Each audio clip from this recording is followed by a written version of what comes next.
पृथ्वी की सीमित परिधि तक हर चीज अपने केंद्र की ओर आकर्षित होती है।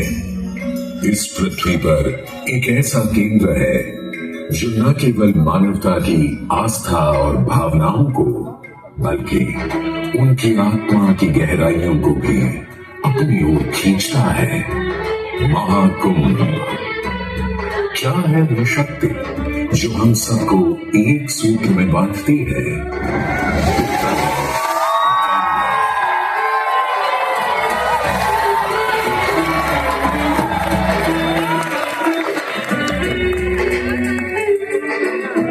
किंतु गंगा क्यों? क्योंकि गंगा कोई नदी नहीं है, आस्था की अविरल तरल धारा है गंगा। विश्वासों की वाहिनी, संस्कृतियों की सरिता है गंगा। और इस स्थान पर, इस प्रयागों के राज में श्वेत रंगा गंगा का संगम होता है अपनी दो बहनों श्यामल वर्ण यमुना और अदृश्य सरस्वती से। और इस त्रिवेणी संगम के कारण ही यह जगह इतनी महत्वपूर्ण हो जाती है। गंगा के उद्गम के बारे में जो पौराणिक कथा प्रचलित है वो बड़ी ही रोचक और मनमोहक है। तो आइए क्यों न आज हम आपको गंगा अवतरण की कहानी सुनाएं, दिखाएं। गाने का राजा बलि पर करता था दम, पूरी पृथ्वी पर फैला था उसका ही आतंक। उसके आतंक को रोकने विष्णु ने धरा एक रूप, 52 अंगुल का बौना बनकर पहुंचे जहां था भूत।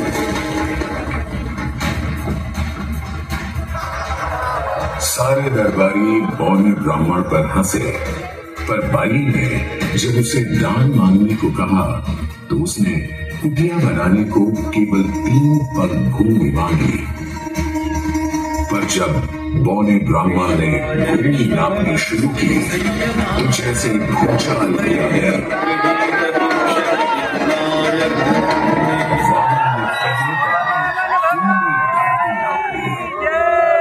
और अगले कदम से स्वर्ग। ब्रह्मा जी ने भगवान विष्णु के चरण होकर उस जल को अपने कमंडल में भर लिया। और अब वामन अवतार ने अपना तीसरा पग बलि के सिर पर रख उसे पाताल लोक भेज मुक्ति दे दी।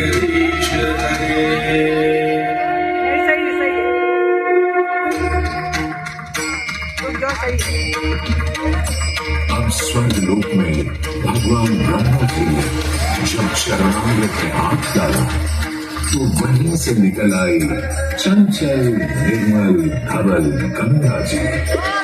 पवित्र चंचल, आज से तू मेरी पुत्री और नाम तेरा गंगा।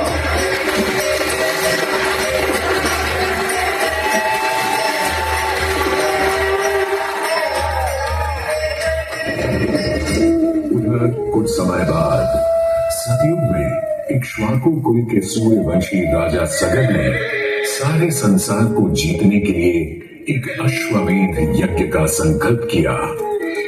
सुने सुने सुने, सब सुने, यह चिन्हित पूजित धवल अश्व जहां भी जाएगा वो भूमि राजा सगर की मानी जाएगी। यदि किसी ने इस अश्व को रोका या पकड़ा तो उसे सगर के 60,001 पुत्रों और उनकी लक्षाधिक सेना का सामना करना पड़ेगा। सुने सुने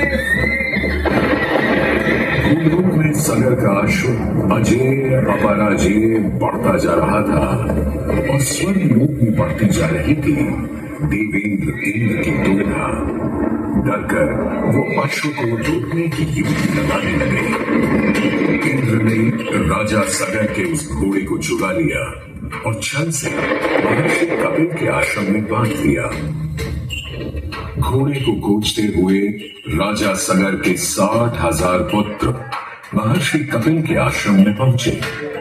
वहां घोड़े को बंधा हुआ देख क्रोधित पुत्रों ने कपिल मुनि को घोड़ा चोर समझा और उन्हें अपशब्द कहने लगे। वाचाल कुमारों, यदि कपिल ऋषि ने खोली आंख तो तपस की योगाग्नि से जलकर तुम सब हो जाओगे राख।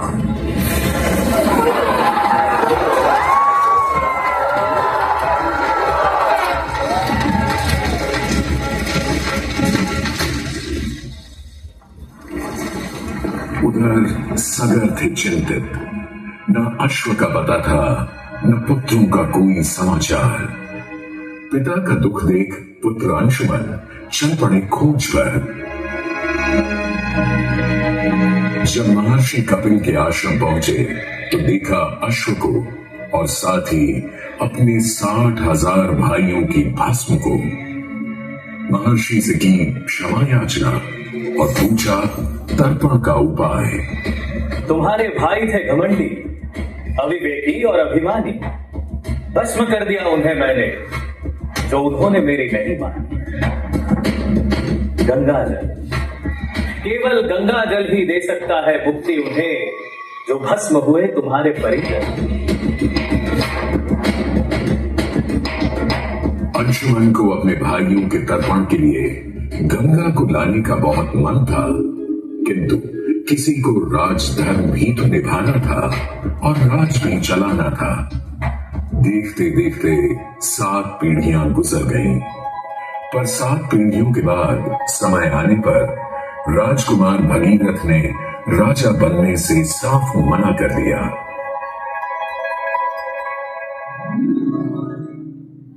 क्षमा कीजिए, क्या ये आवश्यक है कि राजा का बेटा ही राजा बने? मैं पहले तपस्या करूं और फिर ब्रह्मा से गंगा को मांग कर पृथ्वी पर ले आऊं और फिर उनके पावन पवित्र जल से अपने 60,000 पूर्वजों का तर्पण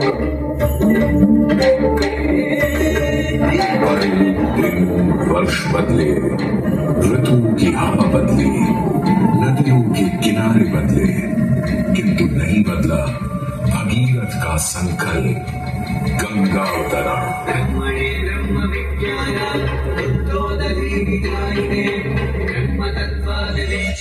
पुत्र भगीरथ, हम तुम्हारे तप से प्रसन्न हैं। बताओ क्या आशीर्वाद चाहिए?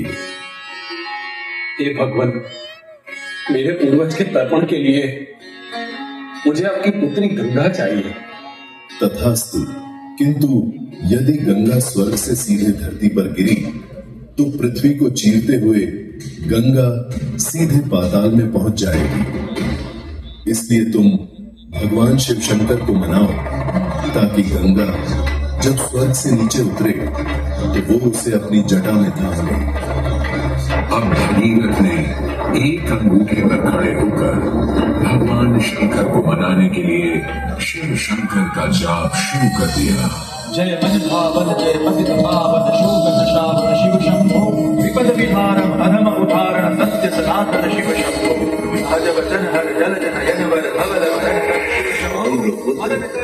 भवल कोई भी वर मांग लो आज। प्रभु, जब गंगा स्वर्ग से धरती पर गिरे तब आप बीच में उन्हें अपनी जटाओं में साध लें, नहीं तो पूरी पृथ्वी नष्ट हो जाएगी। बस इतनी सी बात? ठीक है, ब्रह्मदेव से कहो शिव तैयार है, आने दो गंगा को, आने दो। शिव शंकर जय करुणाकर जय जय जय जय शिशेश्वर जय जय जय जय नारायण हरे जय त्रिपुरारी जय भगवानी जय जय नाम निराकार साकार हरे पार्वती पति हर हर शंभो जय रामेश्वर वैद्यनाथ के तार हरे मल्लिकार्जुन सोमनाथ के महाकाल ओंकार हरे जय देवकेश्वर जय विश्वेश्वर भीमेश्वर जगदार हरे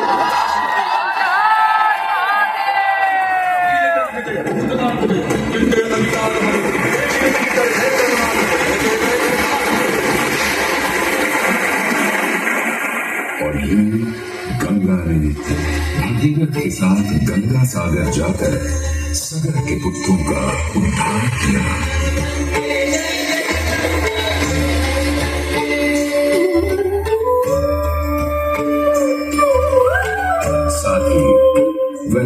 की सबसे महत्वपूर्ण नदी बन गई, जिसका भारत के जीवन में धार्मिक, आर्थिक, सामाजिक, ऐतिहासिक अभिदान अनंत है।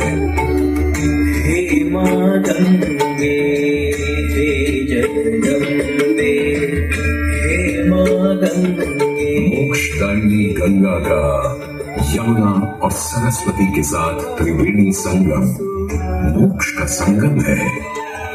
प्रत्येक 12 वर्षों में यह महाकुंभ का स्नान